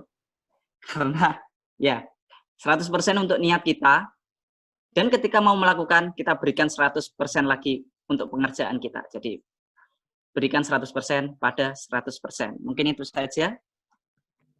Terima kasih untuk penyelenggara dan teman-teman yang lain. Kurang lebihnya mohon maaf. Assalamualaikum warahmatullahi wabarakatuh. Waalaikumsalam warahmatullahi wabarakatuh. Ya, kawan-kawan, terima kasih untuk Mas Hendrik, Mbak Tirta, untuk final statement-nya. Saya mewakili teman-teman Nganjuk Millennial Forum mengucapkan terima kasih sebanyak-banyaknya kepada pemateri khususnya juga para peserta yang sudah hadir berpartisipasi. Saya ingatkan kembali lagi, ini hanya salah satu kegiatan besar Nganjuk Millennial Forum selama September ini. Nanti masih ada beberapa pertemuan-pertemuan yang akan membahas tema-tema selanjutnya. Untuk sedikit menutup pertemuan terkait masalah sesi pendidikan hari ini, kita selalu ingat mungkin salah satu quotes dari Nelson Mandela, education is the most powerful weapon which you can use to change the world. Pendidikan adalah salah satu senjata yang paling kuat untuk kita bisa gunakan merubah dunia. Mungkin kita bisa gunakan pendidikan, kita tingkatkan untuk bisa merubah sedikit atau banyak Kabupaten Nganjuk kita tercinta. Mungkin itu saja. Semangat kepada kawan-kawan sekalian atas apa yang sedang dikerjakan. Semoga pandemi tidak sedikit pun mengurangi semangat kita untuk berkontribusi kepada Kabupaten Nganjuk yang kita cintai.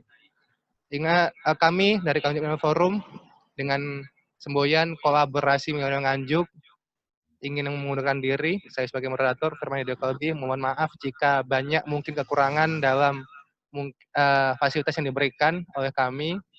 Sekali lagi terima kasih sebesar-besarnya.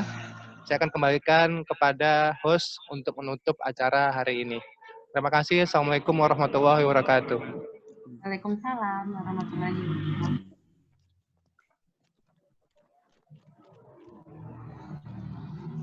Ya, alhamdulillah untuk selanjutnya adalah di penghujung acara. Harapan saya selaku host nantinya apa yang sudah didapat pada webinar kali ini tentunya dapat diimplementasikan atau dapat menjadi renungan bersama gimana nantinya pendidikan di Nganjuk khususnya dan di seluruh Indonesia pada umumnya akan menjadi lebih baik di era new normal ini atau setelah new normal ini. Nah, kemudian untuk hasil diskusi nanti akan kami tulis terlebih dahulu dan akan kami konsultasikan dulu ke pemateri. Apabila pemateri udah fix, akan kami share kepada teman-teman dan akan kami share ke sosial media Nganjuk Milenial Forum. Begitu. Nah, sebelum mengakhiri, mohon maaf sebelumnya untuk menyalakan kamera biar ada dokumentasi bersama terlebih dahulu. Mungkin untuk menyalakan kamera sebentar untuk sesi foto bersama.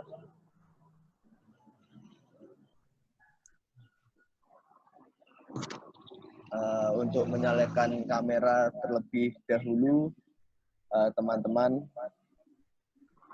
Untuk lainnya bisa menyalakan kamera.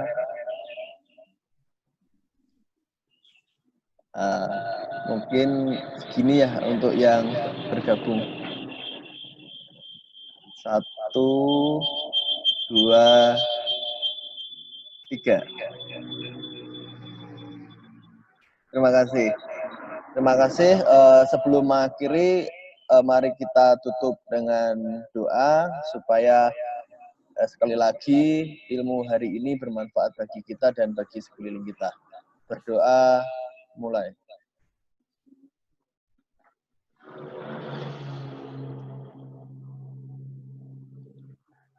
Doa selesai. Terima kasih. Mohon maaf apabila ada kesalahan dari kami.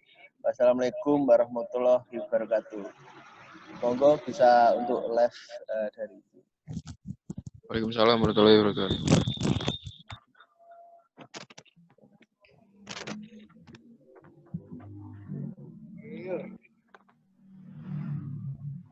Nanti Dela hubungi saya ya.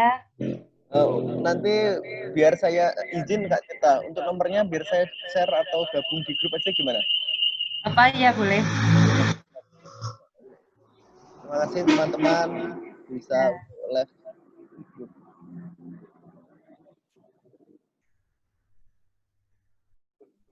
Makasih Nganjuk Milenial Forum izin live ya. Ya.